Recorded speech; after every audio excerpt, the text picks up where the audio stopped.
guys, my name is Chelsea and welcome back to my channel. For today's video, we have my March and April book haul.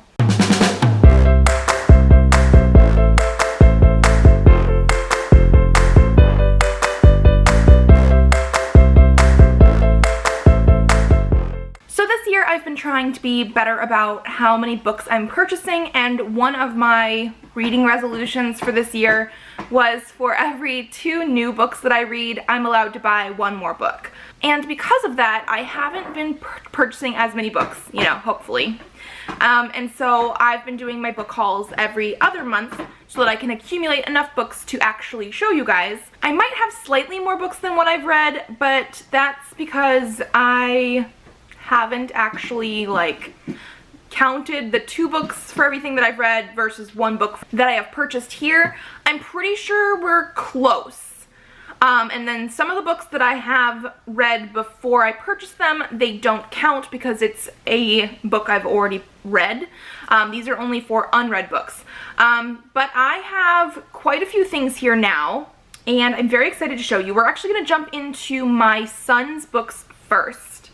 So first we have Love, I Love You All the Time by Emma Dodd. This obviously was an Easter book for him, and it just has really, really cute bunny stuff in it. And then we also have I Love You Like No Otter by Rose Rosner, pictures by Sydney Hansen. Now, I don't always say who the illustrators are on these, but the illustrations, yeah, this is your book?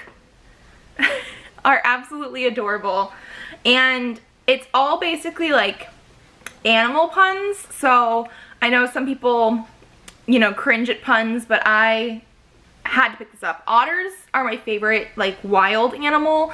Cats are my favorite domestic animal, and so the fact that there was otters on it, but also the fact that it has super cute pictures and stuff. So this was I Love You Like No Otter, You Truly Are the Best, My Special Little Squeak Heart, A Step Above the Rest. So that's just from the middle of the book, and there's lots of different animals in here, and it's very cute.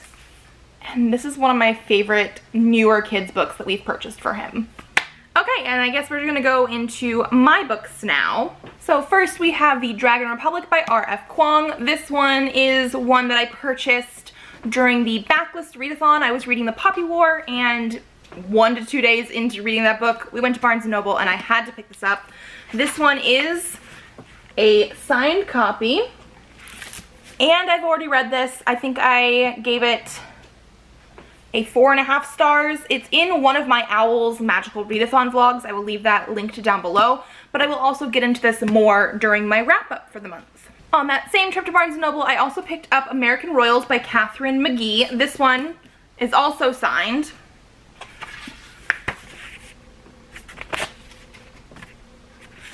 And this one I have just been hearing about, I think, more and more recently on BookTube, and I'm not the biggest contemporary history.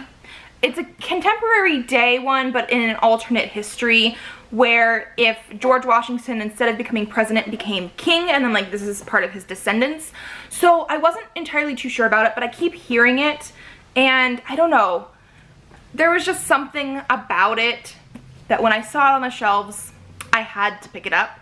So we will have to see what I think about this one. Then we have Chain of Gold by Cassandra Clare. This is the first book in the Last Hours series. I absolutely love Cassandra Clare's books, and so I obviously had to pick this one up. I have not read it yet, but it is a really gorgeous first edition, and yes, I am planning on reading this soon, but I want to do some rereads first, so we'll have to see exactly when that happens. Then on that same purchase, I also have The House of Earth and Blood, Crescent City Book 1 by Sarah J. Maas. Yeah, he's helping. This one I mostly bought because of the hype. I saw it while I was at the Barnes & Noble when I purchased Chain of Gold. I don't really know what this is about besides that it's an adult fantasy book, and her other ones have been young adults. I've read the first book from A Court of Thorns and Roses, and I've read the first 2 books from Throne of Glass, and I did enjoy those. I just needed to continue. I just need to continue on with the series because I was waiting for like books to come out in paperback and all that kind of stuff. So I haven't finished those yet, but I did like what I read, and I've heard, he's being so loud today, so many good things about this. So I picked it up and we will see what the hype is all about. Then we have The Kingdom of Back by Marie Lu. This was the book that came in the March Owl Crate. I really love this edition. It is a slightly lighter blue than the other one, but it also has really, really pretty silver edges. Do you need to come here? He's gonna help. Okay, I think this is gonna have to work. So as I was saying, we have The Kingdom of Back, which was the March Owl Crate. And because it was the Owl Crate, this is a special cover, but it is also going to be signed. As I smack my baby in the head with the book. Not smack, it didn't actually hit him that hard, but he's right in the way. And then this one is apparently about Mozart's sister, and it's going to be a historical sort of book, but it also has fantasy elements. I don't know much else. But I'm very intrigued by it. Then we also have a couple Kickstarters that came in this month. First off, we have Hope. This is Volume 1, Mother. It is written by Dirk Manning, but it is going to be illustrated by Kaylin Smith. Kaylin Smith is the reason I knew about this, because I do follow her on like all the social medias. She's the one that wrote and illustrated Plume, which I have back here somewhere. I have all 4 volumes. Absolutely love that one. So I had to pick this one up. I do believe it is about superheroes. Don't know much else about it. And then I also have For Goodness Sake Volume 1. This is art and story by Kaylin Smith. So this is her next graphic novel series, because this is Volume 1. Like I said, I have read Plume, and then this is her newest. I don't know much else about it. The back just says, sometimes it takes becoming a demon to learn to be human. That and a hippie in a school bus. I absolutely love her art style. Like I said before, I really, really enjoyed Plume, which was a like fantasy western sort of thing. And I will probably pick up almost everything that she does. So this one is art and story. The other one is just her art, but I'm very, very excited for both. And now we have a whole bunch of manga. So basically I purchased the next volume in all of the series that I was reading a while ago because I hadn't done it in a while. So we're just gonna start going through. So we have Horimiya Volume 13. This is by Hiro and Daisuke Hagiwara. This is a shoujo manga about Hori and Miyamura, who are in high school, and in school they have different personalities than they are outside of school, and they start off by sort of hanging out and becoming friends, and I do believe there's a romance in later volumes. I'm not caught up on Volume 13 yet, but I would like to be. Then we have Haru Ride Volume 9. This is by Ayo Sakisaka.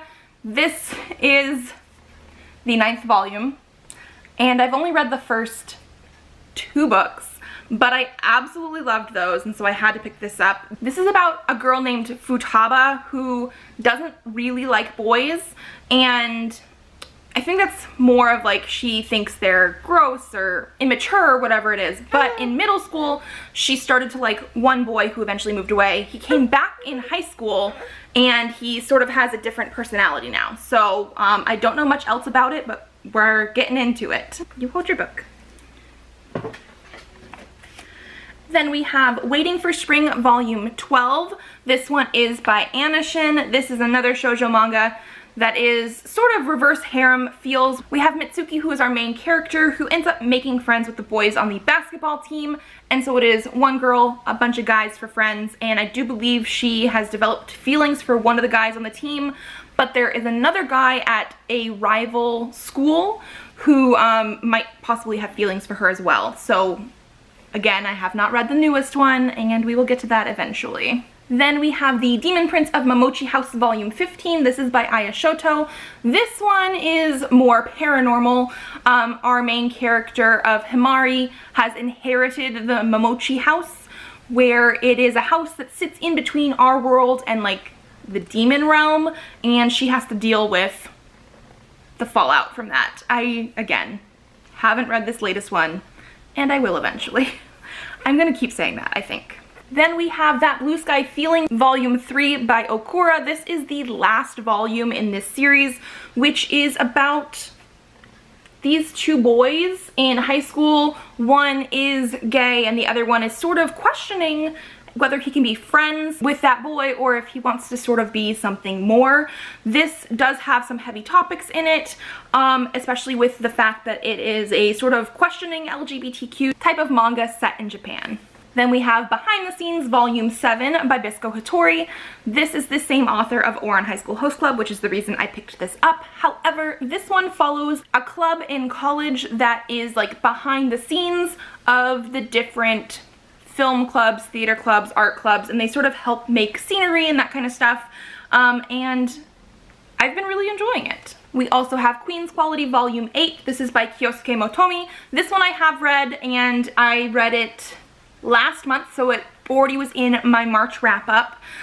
This one is the sequel series to QQ Sweeper, which has 3 volumes. And that one is all about sweepers who can go into this sort of in-between world where they can go into people's minds and sweep out the bug infestations, which are basically the negative emotions and feelings and things that could cause mental health issues in this world. And I gave this one a 4 stars. You okay? You spit up a little bit? You're okay. This one I gave a 4 stars. I talked about it again in my March wrap-up. You're okay. And I have been enjoying it. I just feel like I liked the earlier books in the series better. What? 2 more books, 2 more books. 2 more books.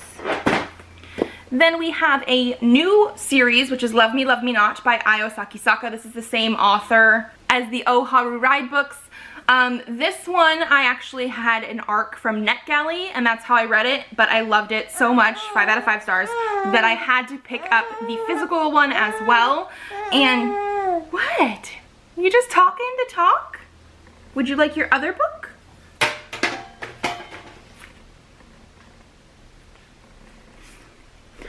And this one, we're just dropping all the books. You're okay. This one follows our 2 main characters, who are Yuna and Akari, and they are very opposite personalities, opposite views on love, but they end up becoming like best friends, and I really, really enjoyed the friendship between these 2 girls. And we'll see what the rest of the series has to offer. And then last but not least, we have Prince Freya Volume 1. This is by Keiko Ishihara. This is another one that I had an arc from NetGalley, and I just had to pick this up.